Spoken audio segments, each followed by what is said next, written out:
Hello and welcome back to next toppers commerce. मेरा नाम है रोहित पुरुषवानी और आज हम फटाफट सीखने वाले हैं कि एडजस्टमेंट एंट्रीज क्या होती हैं। बेटा बहुत ज़्यादा इंपॉर्टेंट है एडजस्टमेंट एंट्रीज, क्योंकि एग्जाम में इसके आने के चांसेस 100% है। तो एडजस्टमेंट एंट्रीज क्या है, कौन कौन सी होती है? Closing stock, outstanding expenses, prepaid expenses, accrued income, advance income, depreciation, interest on capital, interest on drawing, ये सब होती है एडजस्टमेंट एंट्रीज। अब इनको अलग क्यों कर रहे हैं? क्योंकि यार इसमें ना कभी रूल्स फॉलो होते हैं, कभी नहीं होते।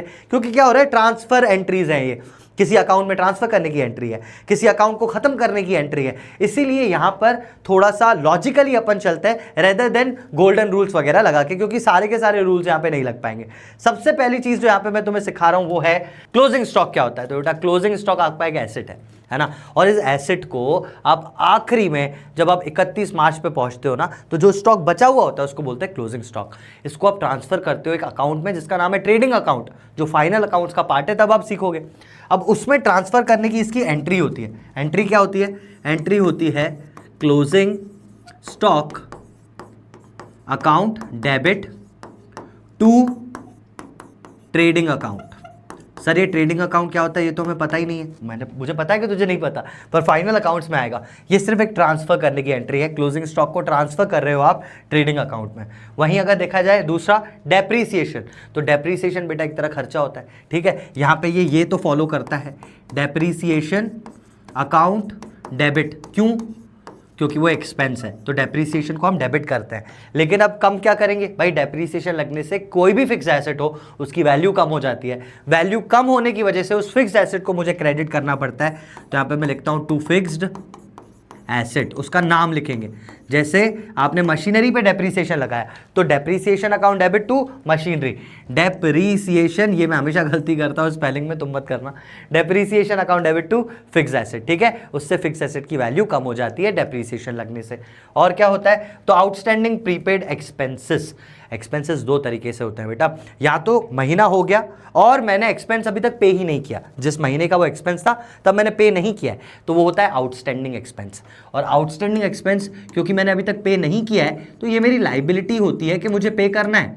फॉर एग्जाम्पल मेरे पास कोई एम्प्लॉय था, उसकी सैलरी बन गई, अब मुझे उसको लास्ट डेट पे दे देनी चाहिए थी, पर मैंने अभी तक नहीं दी है। इसको बोलते हैं आउटस्टैंडिंग सैलरी, मतलब मुझे उसको देना है, मेरी लाइबिलिटी है। वहीं प्रीपेड, मतलब प्रीपेड आप रिचार्ज करते हो ना फोन में, प्रीपेड पहले से ही कर देते हो और उसका बेनिफिट आगे जाके मिलता है। तो ऐसी चीज आपके लिए जो प्रीपेड है, वो आपके लिए कोई सा भी एक्सपेंस हो, वो आपके लिए एक एसेट होता है, क्योंकि वो फ्यूचर में आपको बेनिफिट देगा।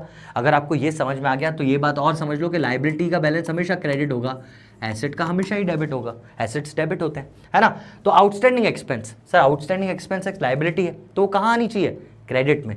तो एग्जैक्टली इसको मैं यहाँ पे लिखता हूँ, टू आउटस्टैंडिंग एक्सपेंस, ठीक है। क्यों लिखा टू में, क्रेडिट में क्यों लिखा? क्योंकि वो लाइबिलिटी है तो मैंने इसको क्रेडिट किया। ऊपर क्या आ जाएगा?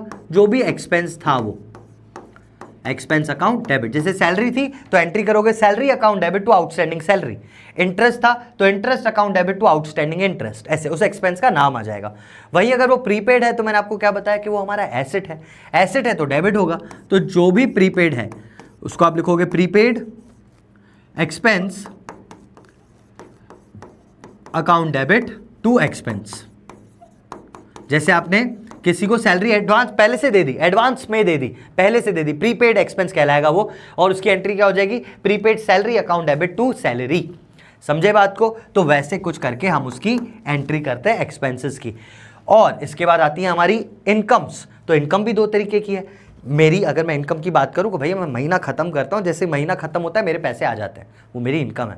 अगर मुझे पहले ही सामने वाले ने एडवांस में दे दिया पैसा, मैंने अभी तक काम नहीं किया है लेकिन उससे अगले महीने की सैलरी मुझे पहले ही दे दी, इसको बोलते हैं एडवांस इनकम, ठीक है। इसको बोलते हैं एडवांस इनकम। तो एडवांस इनकम मेरे लिए क्या हुई? बताओ मेरे लिए क्या हुई? अगर मैं इस महीने काम नहीं करता हूं तो ये पैसा मुझे उनको वापस देना पड़ेगा, है ना। तो एडवांस इनकम मेरे लिए लाइबिलिटी है, ठीक है। मुझे वापस देना पड़ेगा पैसा अगर मैंने काम नहीं किया तो। और वहीं अगर मैं देख लूं अक्रूड, अक्रूड इनकम मतलब मैंने काम कर लिया पर मुझे अभी तक पैसा नहीं मिला है ना। मैंने काम कर लिया मतलब मेरे को 2 महीने का पैसा अभी तक इन्होंने दिया ही नहीं है, ऐसा मान लेते हैं कि मैं जिस कंपनी में काम कर रहा हूँ 2 महीने की सैलरी अभी तक अटकी हुई है, मिली ही नहीं है। इस सैलरी को बोलते हैं अक्रूड सैलरी, अक्रूड इनकम्स होती हैं कि मुझे मिलना है। अगर मिलना है तो क्या हुआ ये मेरे लिए, ये मेरे लिए हुआ एसेट। और मैंने आपको बता दिया लायबिलिटी का बैलेंस होता है क्रेडिट और एसेट का हमेशा ही बैलेंस होता है डेबिट, है ना। तो अक्रूड इनकम जो मुझे मिलनी है वो मेरी इनकम है, एसेट है मेरे लिए, क्या होगा, डेबिट होगा सर। तो ये होगा अक्रूड इनकम अकाउंट डेबिट। क्यों, क्योंकि वो मेरे लिए एसेट है। समझे बात को। तो accrued income account debit to income, जैसे सैलरी की बात चल रही थी तो accrued salary account debit to salary, ऐसे उसको लिखेंगे। एडवांस में मिल गई तो, एडवांस में मिल गई तो मेरी लायबिलिटी है, लायबिलिटी है तो क्रेडिट, तो टू एडवांस इनकम मैंने लिखा क्रेडिट साइड क्योंकि वो मेरी लायबिलिटी है। ऊपर क्या आएगा, income account debit, income account debit to advance income क्योंकि वो मेरी लायबिलिटी है। अब आप मेरे को बोलोगे सर इनकम है तो डेबिट में कैसे आई, मैंने आपको बोला ना रूल्स फॉलो नहीं होते। ये कायदे से एडवांस इनकम मेरी इनकम को कम कर रही है, एडजस्टमेंट एंट्री है, इसलिए रूल फॉलो नहीं कर रही है, ठीक है। लेकिन एसेट और लायबिलिटी वाले कंसेप्ट तो यहाँ पर लगता है, एसेट है तो डेबिट, लायबिलिटी है तो क्रेडिट। आई बात समझ में। इसके बाद और चीज देख लेते हैं, interest on capital and interest on drawing. Interest on capital क्या होता है, वो कैपिटल है, मतलब कैपिटल क्या है जो पार्टनर ने लगाई है बिजनेस में। इंटरेस्ट ऑन कैपिटल क्या है, जो बिजनेस पार्टनर को देगा कि भैया तूने मुझे कैपिटल दिया है, ले भाई थोड़ा सा इंटरेस्ट ले ले। ये इंटरेस्ट ऑन कैपिटल बिजनेस के लिए क्या है, तो बिजनेस के लिए इंटरेस्ट ऑन कैपिटल एक एक्सपेंस है, खर्चा है। भाई जैसे मैं बिजनेस हूं, कोई प्रोप्राइटर है जिसने मेरे पास पैसे लगाए हैं और मैं उसको ब्याज दे रहा हूं, तो ये बिजनेस के लिए क्या हुआ, खर्चा, क्योंकि मुझे देना पड़ रहा है। समझे बात को। तो इंटरेस्ट ऑन कैपिटल मेरे लिए खर्चा है। वही इंटरेस्ट ऑन ड्राइंग्स, ड्राइंग्स क्या होती हैं, जो फर्म से बंदा यानी प्रोप्राइटर विड्रॉ करके पैसे लेके जाता है उसको बोलते हैं ड्राइंग्स। हम इंटरेस्ट उस पे उससे लेते हैं, यानी फर्म प्रोप्राइटर से इंटरेस्ट ऑन ड्राइंग लेती है तो फर्म के लिए क्या हुआ, ये हो गई उसके लिए इनकम। और मैंने दोनों केसेस में आपको बताया कि प्रोप्राइटर को ही इंटरेस्ट ऑन कैपिटल देना है, प्रोप्राइटर से ही interest on capital, interest on drawing लेना है। अगर सर हम प्रोप्राइटर से डील कर रहे हैं तो क्या प्रोप्राइटर का नाम लिखते हैं, नहीं। इन दैट केस हम सारी एंट्रीज कैपिटल से एडजस्ट करते हैं। प्रोप्राइटर हमारी बुक्स में कैपिटल नाम से ही दिखता रहता है, कैपिटल मतलब क्या, प्रोप्राइटर, है ना। तो यहां पर एंट्री क्या होगी, सर इंटरेस्ट ऑन कैपिटल एक एक्सपेंस है, तो एक्सपेंस को तो डेबिट करते हैं, बिल्कुल।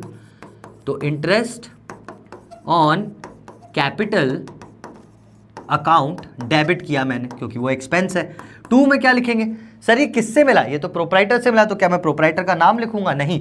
प्रोप्राइटर की जगह क्या लिखते हैं हमेशा, कैपिटल। क्यों, क्योंकि कैपिटल से ही प्रोप्राइटर की सारी चीजें होती है। प्रॉफिट हुआ कैपिटल में ऐड करेंगे, लॉस हुआ कैपिटल से माइनस करेंगे, तो प्रोप्राइटर यानी कैपिटल। तो interest on capital account debit, क्यों, क्योंकि वो हमारे लिए क्या है, इंटरेस्ट ऑन कैपिटल खर्चा है, तो it is debited to capital account. और वहीं इंटरेस्ट ऑन ड्राइंग जो है वो हमारे लिए क्या है, इनकम है, फर्म के लिए, बिजनेस के लिए इनकम है। तो इनकम्स को क्या करते हो आप, क्रेडिट, क्रेडिट और इनकम्स एंड गेन्स, तो to interest on drawings, credit किया मैंने क्योंकि वो मेरी इनकम है, और कैपिटल को करूंगा डेबिट क्योंकि प्रोप्राइटर से मुझे लेना है, तो कैपिटल अकाउंट को करूंगा मैं डेबिट। तो ये सारी मोस्ट इंपॉर्टेंट एडजस्टमेंट एंट्रीज थी जो आती ही है एग्जाम में, ऑलराइट। तो उनको अच्छे से कर लेना, और सारी जर्नल एंट्रीज अगर सीखनी है तो उसके लिए डिस्क्रिप्शन में लिंक है, आप वो वीडियो जरूर देखना।